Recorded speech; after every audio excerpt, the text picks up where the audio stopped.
Hi,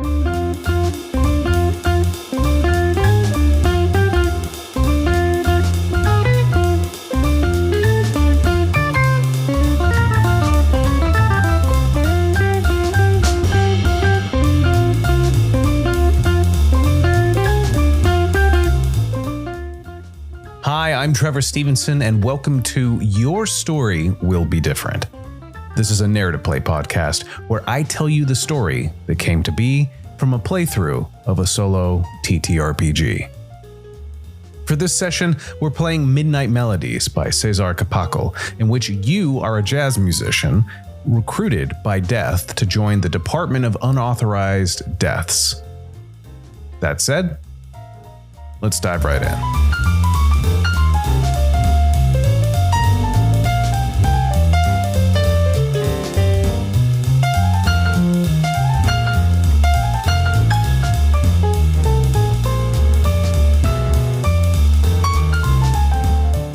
Another night, another perfect, groundbreaking set. My life's passion had flowed out of me and filled the audience with elation. The nightclub regulars had congratulated me with their normal parlances, but it still felt good. And even some of the one-off guests had been brave enough to come up and talk to me after the set. When I went through the ritual of pulling out that night's tips from the jar, I found the telltale slip of paper. It wasn't a love letter or someone's feedback. It was the now familiar handwriting that sent a similarly familiar chill down my spine.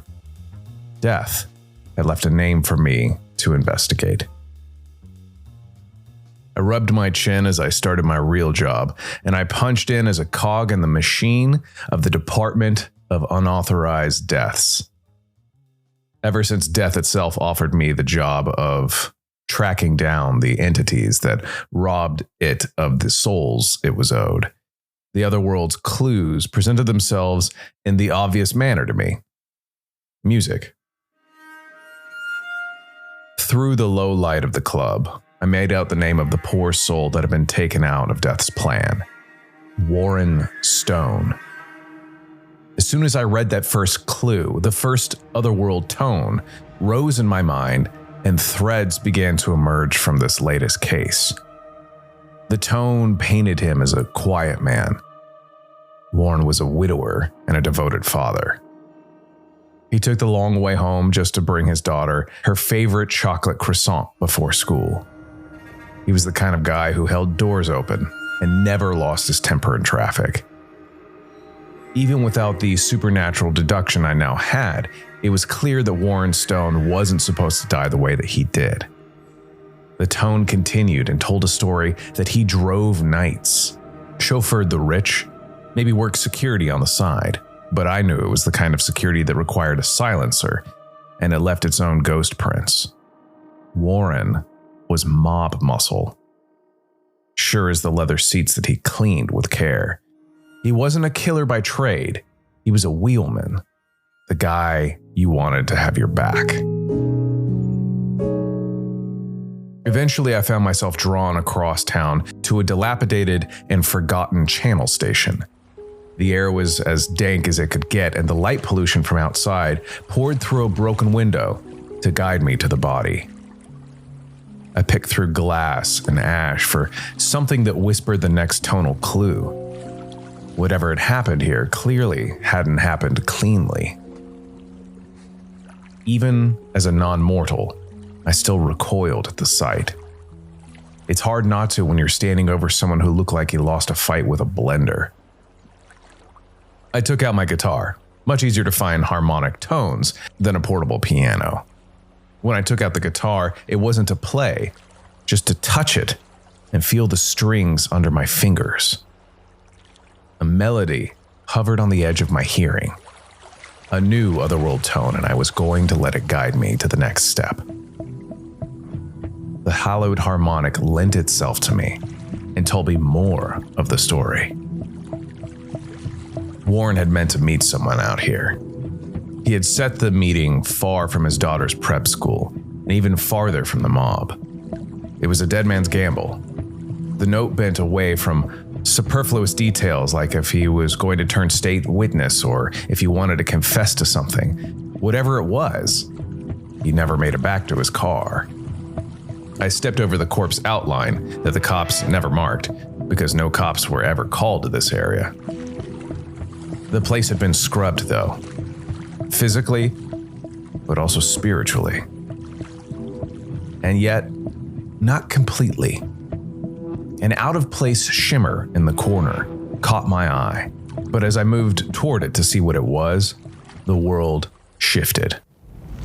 The shimmer twisted, stretched like heat coming off of asphalt. The trap was precise and calculated. Someone had tuned this place like a violin string strung too tight, waiting for me to pluck the wrong note. And I'd played right into their hands. My vision inverted. The walls of the old station peeled back like burned wallpaper, revealing a second skin beneath. Spirit space. Liminal layers. I was falling, but not down. Through memory, through meaning, through Warren's last thoughts that were frayed and echoed. The objects of the material world pummeled me as they flew by, and the ground fell out from my feet as I fell into a void between life and death. The melody turned sour, and I realized too late that someone knew I would be coming. I should have pulled back. I should have stepped out and let the tone fade and let the dead keep their secrets. But that's never been my style. Also, it's never wise to irritate death on the job. And then I was surrounded by violence. It was sudden and loud. My landing was hard, if you can call it a landing. I instantly realized that my body was gone because of the trap. I could still tell that it was left somewhere behind in the living world. I could feel it like a full-body phantom limb. Any regular Joe would have been atomized by that trap. What remained of me hovered, incorporeal and blurred at the edges, inside a warehouse lit only by flickering angry neon. It was absolute chaos. Two factions. They were mob boys, dressed in yesterday's bravado, shouted over each other in a language made out of rage and desperation. One side had clearly raided the other's stash house and been caught in the act. Guns were drawn on both sides, the safes were cracked open, and fingers were itching. In the middle of this standoff, at the bottom of a column of light, alone on a table lay the object of their obsession. A black cane. It was surprisingly simple, black with a silver eagle's head for a handle. But it was the aura of dissonance that grabbed my attention. It hummed with the same discordant tone I had followed. It was haunted and hungry. From the distortion, I picked out the meaning of this accessory. The cane was an heirloom of a late mob boss. It was the legacy of Don Scrolly himself. Even in death, the old boss cast a long shadow. As I got closer to it, the cane's melody aligned itself differently, like it was trying to tune itself to something. And then it dawned on me. Had Warren been meant to receive that cane? And if so, it was trying to find him. Was it a gift? Had it been a threat? Maybe both. But now it was bait. It was a relic fought over by heirs too stupid or scared to realize they were dancing on the strings of something older and darker.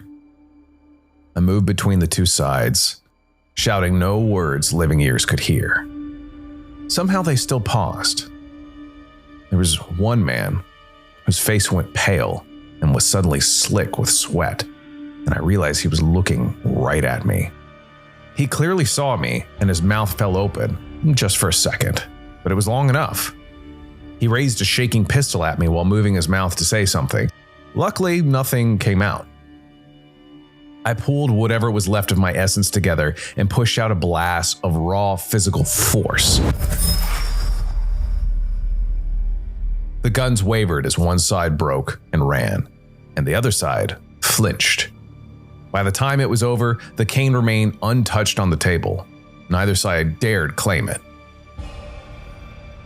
I was already drifting, the pull of my body calling me back like a needle to vinyl. But the music had changed. The melody wasn't just Warren's anymore. It was Scrolly's. And behind it, something else. Deeper, darker. It seemed like it was playing the whole family like a funeral dirge. I didn't come back right away. Somewhere between the warehouse and my body was a space that was filled with fragments of memories that were sticking to me like ash. Warren's final steps echoed still, but now they overlapped with something colder. I hovered near rooftops, passing through neon signs and yawning mouths of alleyways. I wasn't fully spirit, not yet. Death had seen to that. But I wasn't part of the waking world yet either. It might have been some kind of limbo, but even that has rules. The rain started again. It was soft at first, and then it became thick, loud, and relentless. I stopped moving to take it in. When I was alive, I used to let the sound settle into me because there's a kind of rhythm to the rain, and I found it inspiring. But then there was something about that cane. It stuck with me, and it came back to mind. Not just its haunting presence, but I was racking my brain about the intention behind it. Don Scrolly had meant to pass it to Warren, not one of his sons, not even his eldest son, the heir apparent. Not anyone of his blood. And that was more than unusual. It was dangerous. The thought rattled around in me as I began to reform, congealing like smoke into shape. And then the world came back in pieces. When I found my body, it was cold and unused. The first thing was the weight. My limbs suddenly became heavy, my lungs aching like they had forgotten how to breathe.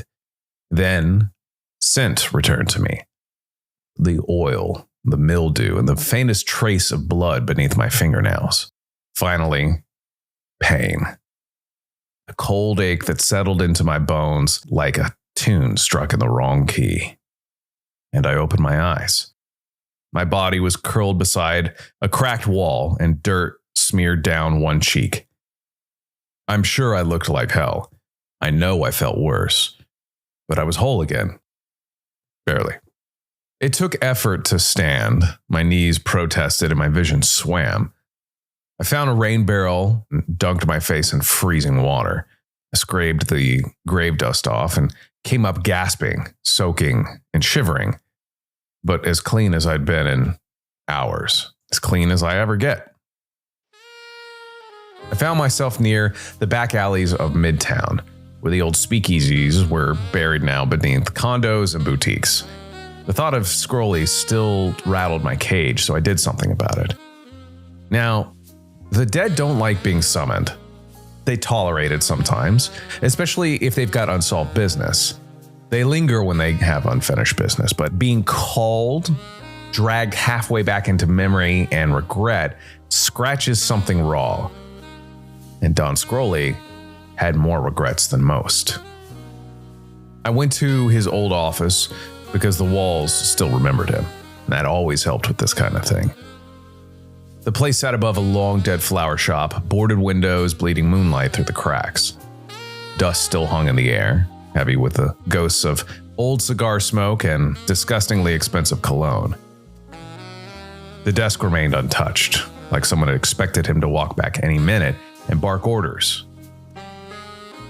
I set my guitar case down gently, sat back from the desk. This won't be clean, I murmured to myself. I played a chord. Low, sustained. A note meant to irritate the veil, but not tear it. The sound crawled along the walls like a spider, vibrating old memories loose. I followed with a second chord, slightly off, deliberately imperfect, and the room reacted. The shadows thickened, the air cooled till I could see my breath. Papers rustled even though there was no wind. The desk lamp flickered once, twice, then shattered with a soft pop that made my ears ring. Something had arrived. At first, it was just weight. It was pressure pushing down on my chest, like a man standing too close. And then the smell hit me. Tobacco and blood. And then old leather with rain on concrete. Don Scrolly took shape, like a photograph bleeding through underdeveloped film.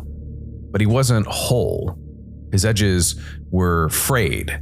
One shoulder faded in and out, and his face, which was hard and hawkish, was frozen somewhere between anger and exhaustion. His mouth opened to tell me something, but nothing came out. I tried another chord, adjusting the tone, coaxing instead of forcing. I'm not here to judge you, that's not my job. I just need to know who killed Warren Stone. Scrolly's form twitched. Clearly the name did something to him. His hands clenched, clearly frustrated. The room creaked as if the building itself disapproved of the conversation. I saw flashes bleed through his shape. Warren at the wheel, hand steady, smiled awkwardly, and then Warren holding the cane in his hands, unsure whether to accept it or not. Well, why him? Why break tradition now? Scrolly lifted his head. His eyes met mine, and for a moment, I thought he might be able to speak. Instead, his jaw locked.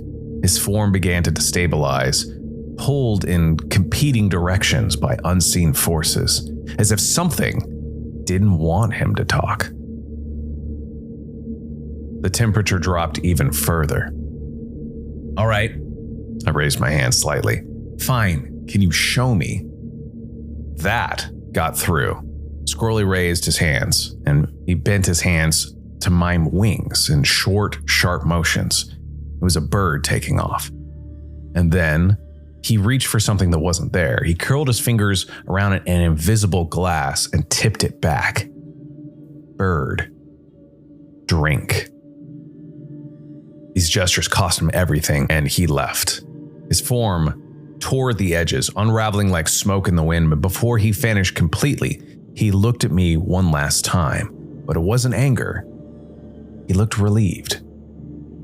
And then he was gone, and then the office fell back to its lonely, abandoned state. I sat there for a moment, fingers resting on the strings, letting the last vibration fade. Somewhere in the city, the melody shifted again.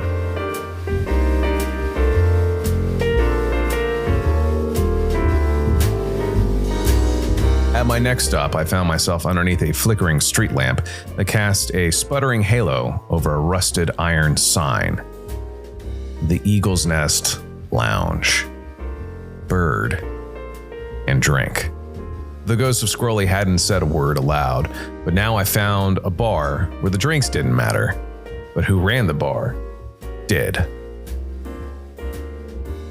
I knew I wouldn't exactly be invited into an establishment like this, so using the abilities that death itself afforded me, I made myself invisible for a short time. I drifted past the doorman, past red curtains and velvet booths stained with history. The bartender somehow instinctively glanced towards the door as I came through, as though he was sensing the chill of me in the air, but he didn't see me. Not like the thug in the warehouse had, but I'm sure he felt something. They always do, just before I want them to know that I'm there. The place reeked of old money and fresh nightly sins. I surveyed the staff and immediately caught sight of the muscle. Typical slick suits, heavy brows, and that bored, alert state that meant that they were packing heat. I found it to be a shame inside. The bar glowed like a dream half remembered.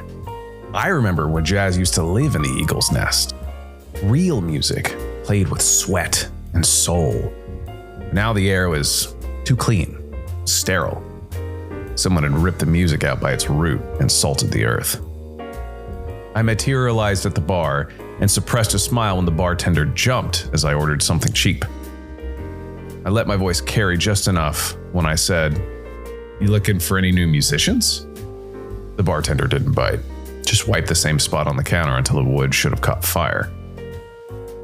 I let the silence hang, then whispered something under my breath. It was a subtle push, the kind only someone like me could deliver. A supernatural pressure, like the ghost of a question unanswered. Sure enough, he cracked. New management. Scrolly Jr. doesn't care for music. That a family trait? Not exactly. The kid's just a face. The real boss is his aunt, Scrolly's sister. She's the one calling the shots now. Let me guess. She's not big on tradition.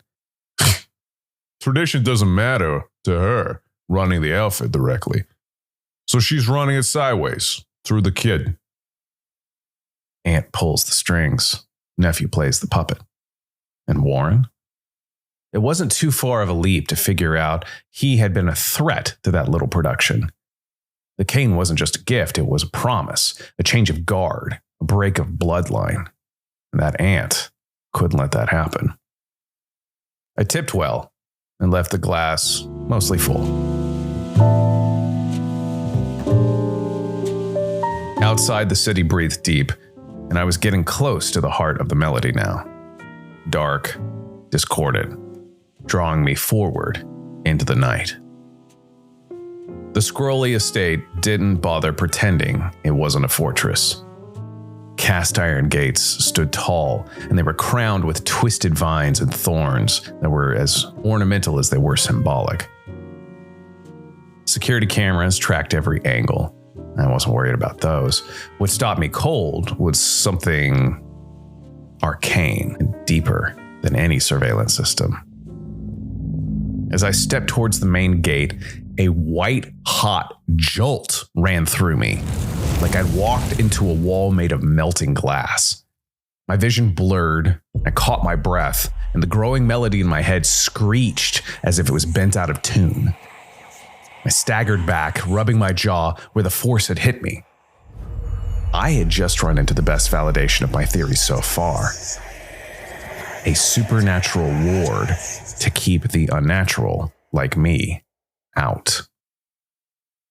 It wasn't sloppy either. This was precise and targeted. It wasn't just meant to keep people out. It was meant to keep me out. I looked for an opening of any kind, and when I looked down the street, that's when I saw him. Warren. His spirit stood near the side of the estate, pale and flickering under the shadow of a delivery entrance. He didn't speak. His lips were forced together in a grimace of focus, but he pointed to the side kitchen door of the mansion. He was firm and unmistakable. I nodded to him. Thanks. By the time I made it to that side door, he was gone.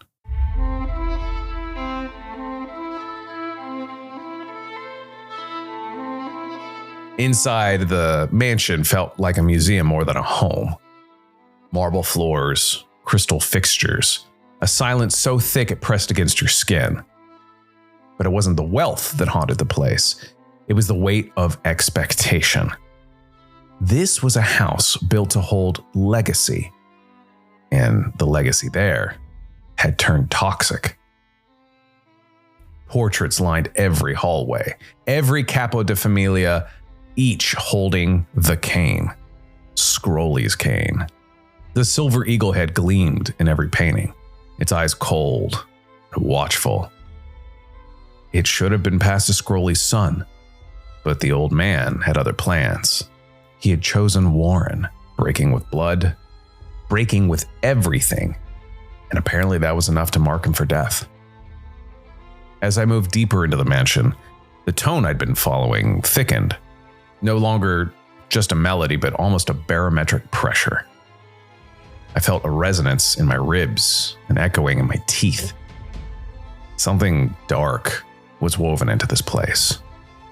Not just haunting it, but feeding it. Scrolly's sister, she thought she was pulling the strings. She thought she was using the shadows to seize the empire her brother denied her. But she was wrong. I climbed the grand staircase, guided by instinct and the song only I could hear. At the top was a study, its walls covered in old star charts and relics, and in the center of the room stood the source, an astrolabe, massive and ancient. This was no heirloom. This was a gateway, and something was tethered here, something that had been whispering in her ear, feeding her ambition and amplifying her bitterness. She didn't bind the darkness had bound her, and I recognized the name. Brolthusian. I spoke the name and felt the air crackle. He wasn't a ghost. He was a force. He was the puppet master, a patron. Brolthusian was a parasitic entity of grief and control, using the Scrolly legacy like an instrument of sorrow.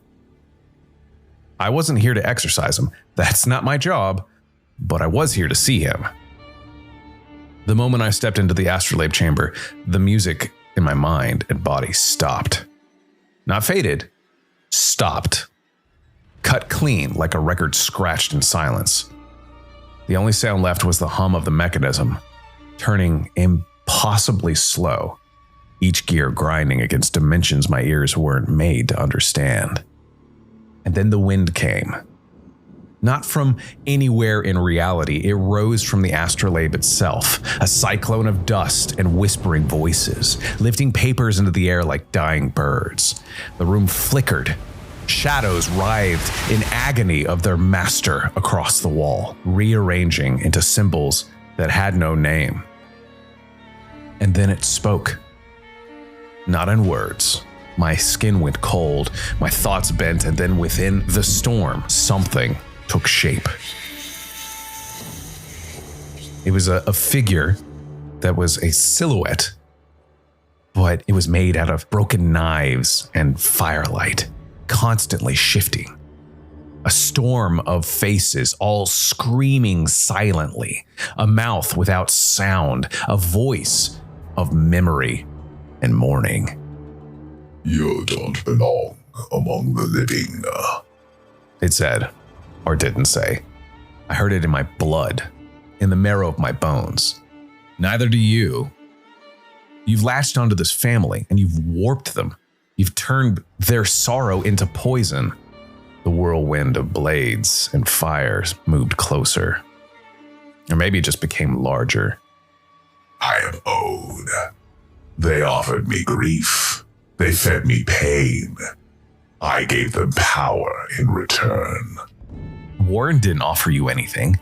He was trying to break the cycle, and you killed him for it. No.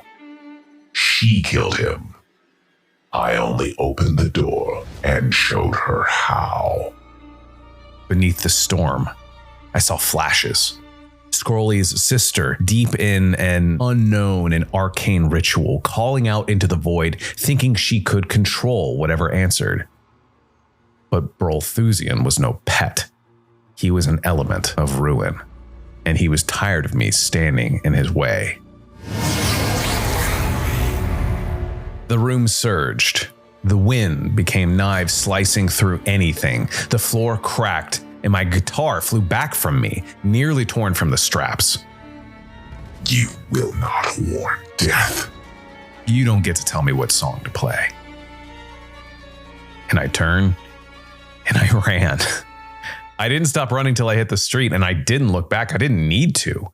Brolthusian wasn't done, but neither was I. And I knew exactly who to call.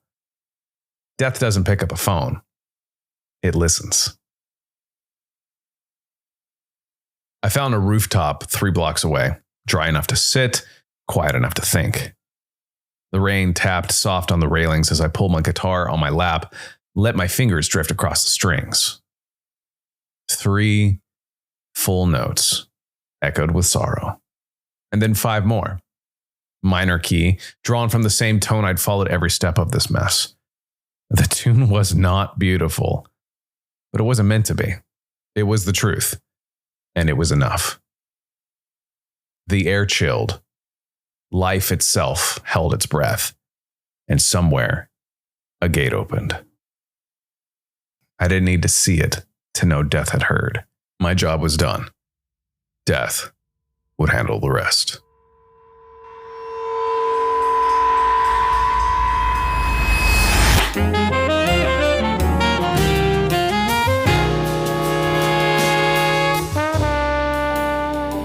A week later, I was back where I belonged, under the stage lights in a bar too small for its dreams, strumming chords into the bones of the city. The crowd buzzed low, glasses clinked, lives momentarily forgotten. And as I played, in the third row towards the back, I saw her. I recognized Warren's daughter from all the visions. She looked older than I had expected. Not in age, but in understanding. Like grief had tried to reach her, and then it stared down without knowing why. Her eyes didn't meet mine, but when I shifted into a new melody, soft, familiar, unfinished, she froze, and then smiled. It's the change in between notes that makes music, just like the melody of moving from life to death, the refrain of the beyond.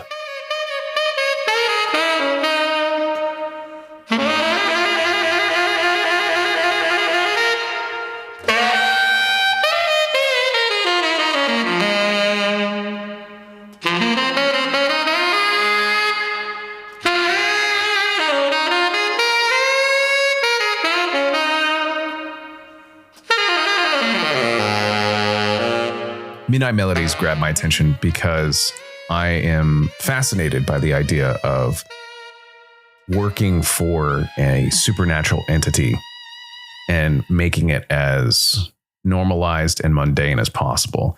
A 9-to-5 job where you're working for death to solve its mysteries that it can't handle itself. Midnight Melodies is a rules light 2d6 game that supports emergent storytelling.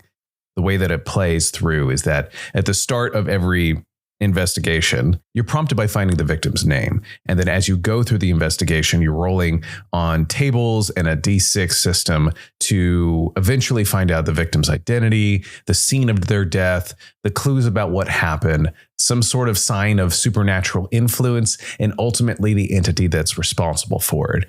The narrative prompts are allowing you to kind of weave the story together yourself. And as you're going through, you're collecting tones, essentially, like in IRL and also in the game, to figure out what musical combination will help identify the entity responsible for this. So that way you can report back to death and you don't have to confront the entity yourself. You do have the ability to have specific powers that death has afforded to you. And that is allocated in what's called blue notes, which is a reserve that you have in order to change the outcome in your favor of an interaction somewhere in the world or a challenge or something along those lines. So you can run into complications or push for advantages based upon your attributes and skill set, and you'll roll for that. It's a 2d6 system. So if it's on a specific part of the spectrum, it's yes and, or no and, or yes but, or no but, somewhere in there. And that helps dictate the story as well. I will say that Cesar did a great job of setting it up so that way you can either have a very strict story structure for folks that have a hard time coming up with an imagination. And he also has in the instructions say it's jazz. So you could do whatever you want and have the story go however you want and fall back on the system and come up with a way to get over some of these hindrances. It was a lot of fun to play. This seems to be the motif for the season, or maybe for me in general, is film noir, paranormal, supernatural investigations. I don't know why. It's really drawing me a lot, and I had a blast with this. Just a quick announcement here. I've got some real life, not big things going on, but I want to say that a few things are pulling me away from the podcast for a tiny bit. So the back half of this season is going to have to sit on the back burner. I've already got the games that I want to play, and I've already started thinking about stories that I want to expand on, but they're going to have to take a back seat. Stay tuned though, but I'm sure as soon as I get a chance, I'll be bringing the back half to your feed as soon as possible. Thank you again for listening to Your Story Will Be Different. If you're not already following on social media, feel free to find Your Story Will Be Different on Blue Sky, X, and Instagram. And of course, head over to ko-fi.com. That's ko-fi.com/yourstory to chip in a digital dollar. And that campaign for new artwork is still going on. As always, I'm going to put a link in the show notes to Midnight Melodies by Cesar Capaco, so that way you can have your own film noir / jazz session with death itself. But just remember, your story will be different.